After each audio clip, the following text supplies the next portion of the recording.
Estos son los datos de nuestro programa de hoy, Democracias en América Latina.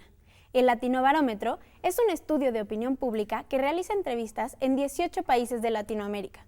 De acuerdo con sus resultados del año 2013, los países en los que más ha aumentado el apoyo a la democracia son Venezuela y Ecuador. Costa Rica y México son los estados en los que más ha disminuido el apoyo a la democracia. El país considerado más democrático en América Latina es Uruguay. En el año 2014, 7 países latinoamericanos eligieron a sus presidentas y presidentes por la vía democrática, entre ellos Bolivia, Brasil, Colombia, Costa Rica, El Salvador y Uruguay. En estos comicios fueron reelectos una presidenta y 2 presidentes, Dilma Rousseff de Brasil, Evo Morales en Bolivia y Juan Manuel Santos en Colombia. Este año se tienen contemplados únicamente 2 comicios presidenciales, en Argentina y Guatemala. Regresamos contigo, Pedro. Pues muchas gracias por los datos, Paulina. Ya estamos de regreso aquí en Observatorio y seguimos hablando de América Latina. Les decía antes del corte que les iba a hacer pregunta difícil, como que es, ¿qué sigue? Quizá para encontrar cuál es la ruta que deben de seguir las democracias latinoamericanas, primero valdría la pena identificar los grandes problemas que enfrentan. Decías, Edwin, que la corrupción y la impunidad es uno de esos problemas, uno de esos grandes lastres. ¿Qué otros, Lisandro? Bueno, claramente la desigualdad sigue siendo un problema muy grande en América Latina, de hecho es la región más desigual del mundo. La pobreza, la indigencia, sigue habiendo mucho, lastre social, sigue habiendo un problema social muy importante que de vuelta se evalúa siempre como uno de los déficits más fuertes de la democracia. En parte a lo que comentaban en el bloque anterior, yo creo que tiene mucho que ver con las altas expectativas, como sucede también con la corrupción que mencionaban, sucede en otros regímenes también no democráticos, pero en el democrático y en un Estado de Derecho constitucional uno esperaría que las instituciones funcionaran de otra manera y que los satisfactores fueran otros y que se dieran otras respuestas que no se pueden esperar en otro tipo de régimen político, ¿no? Entonces eso agrava la situación. Una paradoja quizá interesante que también, si estás de acuerdo, hay que subrayar. Pareciera que en las democracias los ciudadanos tienen más derecho de indignarse y de reclamar los actos de corrupción y eso quizá los hace más visibles y quizá paradójicamente erosiona más a la institucionalidad. ¿Qué dirías de esto?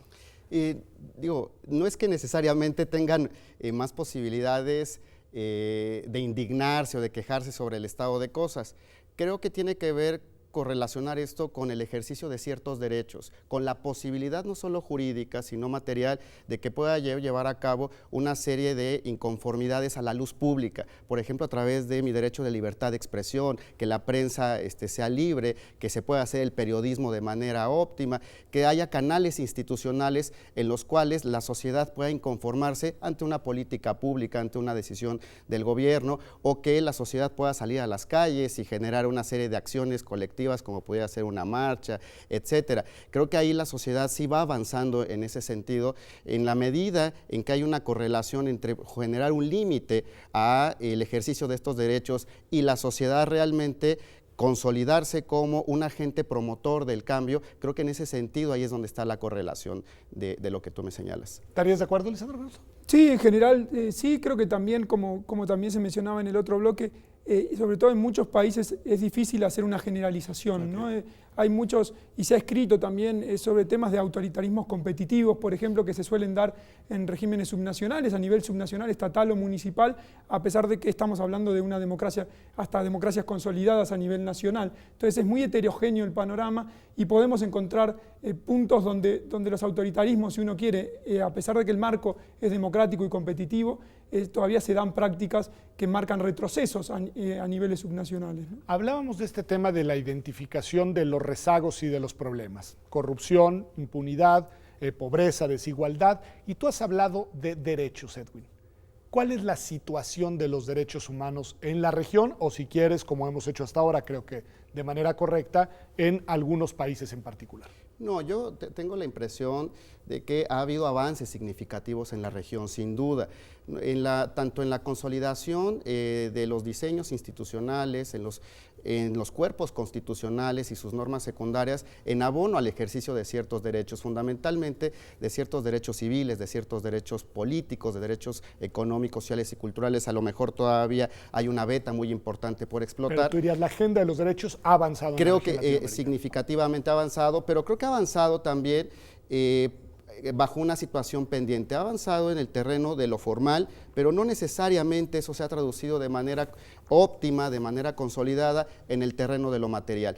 Creo que también, más que porque el propio Estado, y creo que es así generalmente, haya decidido generar estas mudanzas o estos cambios en sus diseños institucionales, es también por una incidencia de otros actores externos. Creo que en el caso latinoamericano, por ejemplo, la Corte Interamericana de Derechos Humanos, creo que el peso de las instituciones internacionales. Creo que Corte Interamericana de Derechos Humanos o el sistema interamericano de protección de los derechos humanos en su conjunto, creo que ha sido un agente importante para generar una serie de directrices, para generar una serie de incentivos positivos para que los estados, desde una directriz metaestatal o desde un organismo internacional de carácter regional como es la Corte, pueda generar cambios. Digo, en el caso mexicano que tú nos preguntabas, un caso como Rosendo Radilla Pacheco se vuelve enigmático, se vuelve un paradigma en nuestro sistema constitucional. Pero eso que en México ha sido así, en otros países ha generado reacciones desde las democracias. No estoy pensando en Venezuela, que denunció digamos, a la convención, sino estoy pensando en Brasil, estoy pensando en Uruguay, estoy pensando incluso en algunos casos en Argentina en los cuales la reacción frente a sentencias de la Corte Interamericana ha sido más bien de rechazo. ¿Por qué, Lisandro?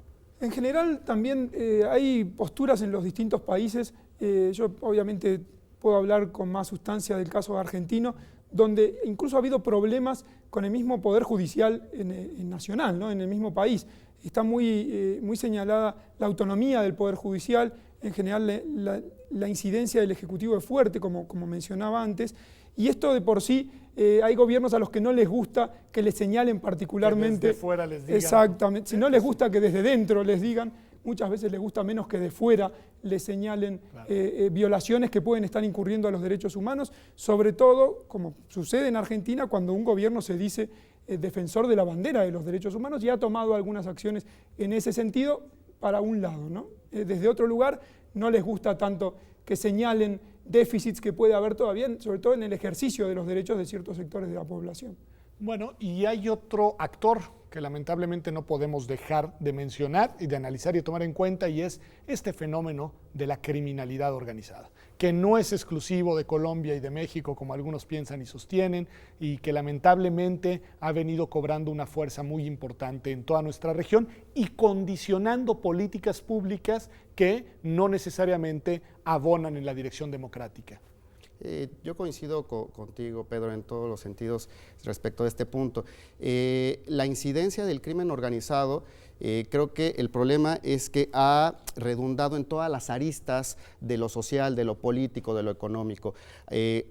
Podemos a lo mejor advertir que en la parte de la democracia, en términos instrumentales, en términos electorales, hay elementos que pueden advertir la incidencia de dinero que proviene del crimen organizado, recursos que provienen de actuaciones delictivas para apoyo a lo mejor a partidos políticos, a candidatos, que ha sucedido en la región, que a asociaciones. Mucho. Entonces esto se vuelve muy delicado porque se empiezan a generar una serie de compromisos que no necesariamente tienen que ver con la sociedad, sino más bien con otros sectores y con otros sectores que provienen de la delincuencia organizada. Tú bien lo señalas, el caso colombiano y el caso mexicano pueden ser ejemplificativos, pero no solo son estos dos casos, hay más casos generalizados en la región. Que es en los que se piensa de inmediato, pero también por lo que hace, creo que este tema es muy importante, es decir, la contaminación de la política democrática y sus instituciones por los recursos de la criminalidad organizada, pero también se han condicionado las decisiones en materias de políticas públicas de seguridad. Y creo que ahí, Lisandro, no sé si quisieras hacer una reflexión sobre el tema en general, digamos, no el caso mexicano en particular. Sí, en general yo creo que cuando hablamos de este tipo de cuestiones tenemos que hablar de vacíos del Estado, ¿no? Hay vacíos claros que el Estado está dejando de atender, en este caso en materia de seguridad, en materia de poder asegurar a sus ciudadanos lo mínimo, ¿no? La vida, la subsistencia. E incluso esto que hablábamos de la pobreza, la indigencia, la desigualdad, también impacta porque son otros vacíos que se están dejando y que la criminalidad organizada claramente aprovecha. Entonces tenemos lugares donde la misma organización criminal es casi benefactora de pueblos enteros, de comunidades completas. Entonces hay vacíos diversos que el Estado está dejando en distintos países de la región. En Centroamérica el crimen organizado cruza Centroamérica, hay problemas muy serios en distintos países de Centroamérica. Nosotros lo vemos aquí en México quizá muy asociado a la migración y cómo los migrantes padecen este tipo de cuestiones. Otro gran desafío que está muy asociado a lo social, muy asociado a la desigualdad, pero no solamente, también lamentablemente a fenómenos como el crimen organizado que han generado, éxodos de desplazados en todo el continente latinoamericano, que era algo que no existía antes. Otro tema, y aquí cómo lidiar con él. Grandes inversiones de grandes grupos e intereses transnacionales, sobre todo para proyectos de desarrollo y de infraestructura. Lo digo porque cada que hablo con defensores de derechos humanos me dicen, el problema a hoy es el problema de las grandes megaproyectos, megaobras, etcétera, en la región latinoamericana. No sé si compartan esa visión y en todo caso, ¿qué reacción les provoca? Pues efectivamente, ahí me podría enfocar a lo mejor al caso mexicano, en donde efectivamente pudiera advertirse que hay una tendencia a que estos entes de naturaleza económica muy fuertes, muy poderosos, pareciera ser que transnacionales, sin rostro, reales, sin nacionalidad, sí. Que inciden en varios países, y creo que eso sí tiene que ver con el sentido personal del ciudadano común, el ciudadano de a pie, de cómo se siente él respecto de estas otras corporaciones. Si nosotros empezamos a observar que a lo mejor tienen grandes inversiones, a lo mejor en lugares turísticos como en Quintana Roo, como en Nayarit, este tipo de lugares donde parece ser que hay inversiones gigantes, hay desarrollos turísticos muy importantes, pero que no necesariamente se decantan o terminan incidiendo en elevar la calidad de vida de los ciudadanos de las localidades. Y eso creo que sí abona en la inconformidad de cada uno de los ciudadanos. ¿Alguna reacción a esto, Lisandro? Yo creo que hay casos claros en temas de la industria de hidrocarburos, en la industria minera. Pensaban minería y el caso argentino y los casos mexicanos, es decir... Sí, hay muchos casos donde incluso el impacto ambiental es muy serio, donde los derechos de los ciudadanos que habitan las zonas donde están las explotaciones, las grandes explotaciones mineras, por ejemplo, son violados y violentados de manera clara, y donde de nuevo vemos vacíos del Estado, donde el Estado no puede hacer... ¿Qué tanto pueden las democracias, digamos, qué tantas espaldas tienen para contener eso? Ahí, bueno, nuevamente volvemos a estos modelos que enfrentábamos al principio, porque vemos que hay países que lo han hecho, que generalmente han ido incluso contra los grandes capitales, contra las grandes empresas y los grandes consorcios, pero que suelen coincidir con estos países que van acotando libertades individuales y que van acotando y que de alguna manera se van transformando en regímenes, son como regímenes híbridos, ¿no? Van limitando las libertades, ampliando los beneficios sociales, si uno quiere, y parece que otra vez estamos en esta dicotomía, y estos gobiernos, y ha sido claro, han enfrentado este tipo de empresas. Ha pasado claramente en Venezuela, ha pasado en Argentina a otro nivel, ha pasado también en Ecuador. Entonces, vemos que hay gobiernos que los enfrentan. La cuestión es a qué precio y cuál es la estabilidad. ¿Cómo logras, cuadrar este círculo? Edwin, esta te la pregunto a ti, no se la preguntaría a Lisandro. El presidente Peña Nieto está muy preocupado por el populismo. Lo ha dicho en varios foros, en su informe de gobierno, en la ONU. ¿A qué se está refiriendo? Más allá de la lectura de que tenga algún destinatario dentro de la clase política mexicana, ¿a qué se está refiriendo? Es decir, ¿cómo cuadrar esta preocupación desde la perspectiva de este análisis que hemos hecho de la situación latinoamericana? Creo que el mensaje ha sido claro del presidente Peña Nieto en el sentido de decir no a los populismos, y creo que tiene dos circunstancias que está previendo de manera muy importante. Número uno, las elecciones del año 2018, las elecciones presidenciales, que se renueva también Cámara de Diputados, Senado de la República, entre otras elecciones, y él está cuidando o está tratando de enviar un mensaje donde se consolide precisamente esta ruta que se ha marcado, transformadora de modificaciones, reformas constitucionales. Muy institucionalizada. Muy pactada. Tenemos reformas en materia educativa, reformas en materia energética, en materia laboral, un paquete de reformas que si nosotros observamos en los anteriores gobiernos, los últimos 2 sexenios con gobiernos panistas, no se pudieron consolidar estas reformas. Creo que ahí es donde el presidente Peña Peña Nieto está poniendo sus baterías, su énfasis de no quitar el dedo del renglón, no salirse de este camino. No a este modelo de los otros países vecinos, así tú es. dirías eso. Sí, a este modelo fundamentalmente, a lo mejor que se advierte en Sudamérica, que se advierte que son pues a lo mejor modelos de centro izquierdo, todavía más acotados, más hacia la izquierda, en el cual aparentemente puede haber tintes regresivos o tintes que no abonarían en este modelo que México está adoptando. ¿Estaremos condenados los latinoamericanos a vivir entre una democracia de corte populista y una democracia de corte muy elitista, Lisandro?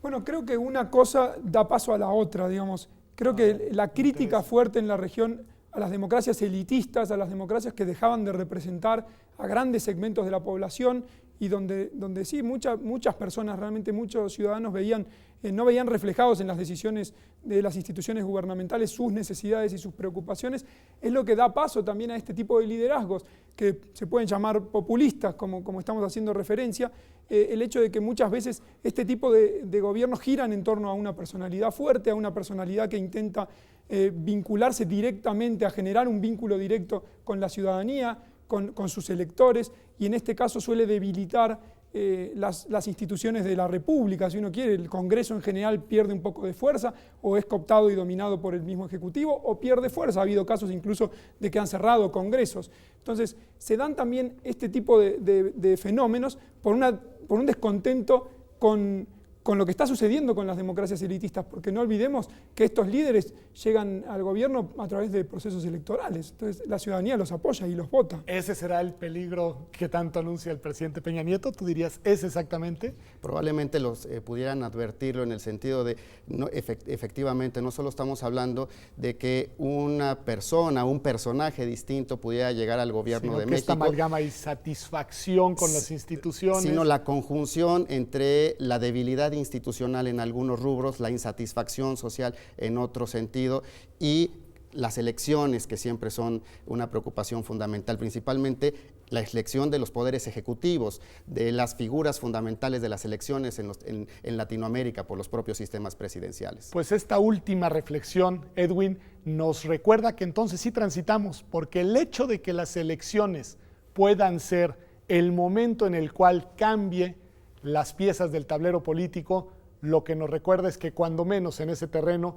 en América Latina, hemos logrado avanzar en clave democrática, y creo que eso vale para Argentina, que tendrá elecciones en unos días, vale para México, que las tendrá de nuevo en unos años, y vale por fortuna para la mayor parte de los países de nuestra región. Muchas gracias, Edwin Ramírez, por estar aquí en el Observatorio. Lisandro Devoto, muchas gracias en verdad por habernos acompañado, y siempre lo digo y se los digo también a ustedes, ojalá no sea la única ni la última vez que están acá con nosotros. Gracias sobre todo a usted por acompañarnos hasta esta sección del programa.